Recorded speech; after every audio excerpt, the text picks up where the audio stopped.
যখন নাকি পুরো আরবের মধ্যে অন্ধকার ছেয়েছিল, অন্ধকারে আচ্ছন্ন ছিল, যখন জুলুম, নির্যাতন, নিপীড়ন ব্যাপক ছিল, এমন অবস্থায় পৌঁছেছে যে মানুষ তার সন্তানকে জীবিতভাবে হত্যা করেছে, যখন জিনা, ব্যভিচার ব্যাপক ছিল, যে যুগটাকে আইয়ামে জাহিলিয়াত বলে, সেই সময় আসহাবে ফিলের 50 থেকে 55 বছর পরে সে অন্ধকার পরিবেশে প্রিয় নবী সাইয়্যিদুল মুরসালিন, খাতামুন নবিয়্যিন, নবিকুলের শিরোমণি, শ্রেষ্ঠ মানব, শেষ নবী মুহাম্মদুর রাসূলুল্লাহ সাল্লাল্লাহু আলাইহি ওয়াসাল্লাম আরবের মক্কা নগরীর কুরাইশ গোত্রের আব্দুল মুত্তালিবের ঘরে 8ই রবিউল আউয়াল মোতাবেক 570 খ্রিস্টাব্দের সুবহে সাদিকের সময় তিনি দুনিয়াতে আগমন করেন।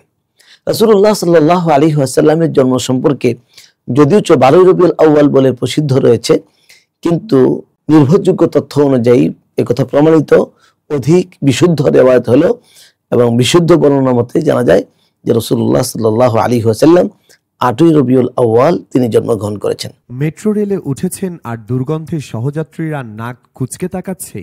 আর নয় ভাবনা, মেট্রো রেল মিরপুর 11 স্টেশনের কাছে অবস্থিত।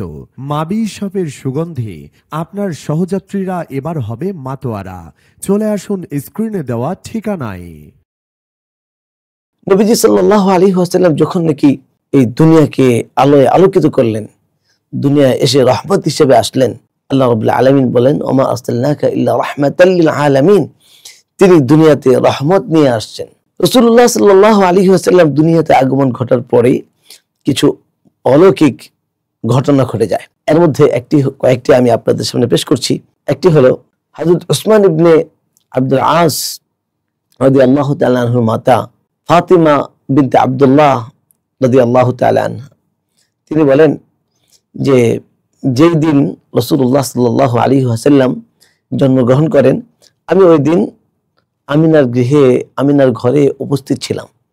আমি দেখেছি যে পুরো ঘরটা আলোয় আলোকিত হয়ে গেল এবং আকাশের তারকাগুলি ঝুঁকে পড়ল, মনে হচ্ছিল যে আমার উপরে পরে এসে পড়বে।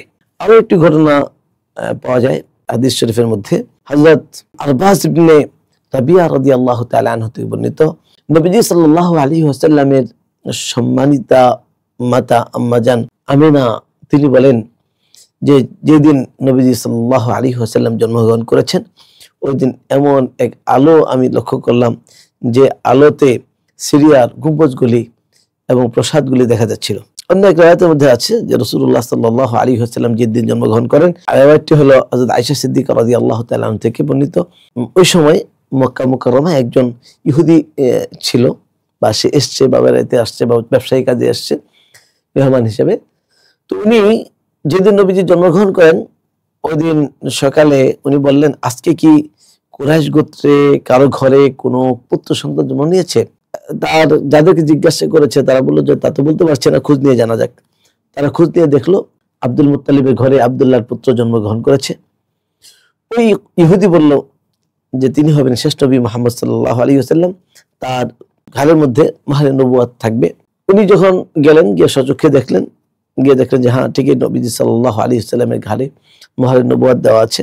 উনি এই ঘটনা দেখে চিৎকার করে দিলেন, বেহুশ হয়ে গেলেন। হুশ আসার পর উনি বলতে লাগলেন যে আজ থেকে নবুয়াতের দরজা নবুয়াত বনি ইসমাইলে চলে এসছে। এরকম আরো অনেক ঘটনা ঘটেছে। যাই হোক, আমাদের উদ্দেশ্য হলো নবী আলাইহিস সালাতু ওয়াস সালাম জন্ম সম্পর্কে আমাদের জানানো। তো নবীজি এমন এক পরিস্থিতিতে জন্মগ্রহণ করেছেন যখন নাকি সারা বিশ্বে অন্ধকার আচ্ছন্ন ছিল। তিনি রহমত হিসাবে এসছেন। আল্লাহ সুবহানাহু ওয়া তাআলা সকল মানুষের জন্য আমাদের কাছে পাঠিয়েছেন রহমত হিসাবে। আল্লাহ রাব্বুল আলামিন আমাদেরকে নবীজি সাল্লাল্লাহু আলাইহি ওয়াসাল্লামের সিরাত, ওনার জীবনী এবং ওনার প্রত্যেকটা বিষয় যেন আমরা বুঝতে পারি, শিখতে পারি, আল্লাহ সেই তৌফিক আমাদেরকে দান করুন। ওয়া আখিরু দাওয়ানা আলহামদুলিল্লাহি রাব্বিল আলামিন। আসসালামু আলাইকুম ওয়া রাহমাতুল্লাহি ওয়া বারাকাতুহু।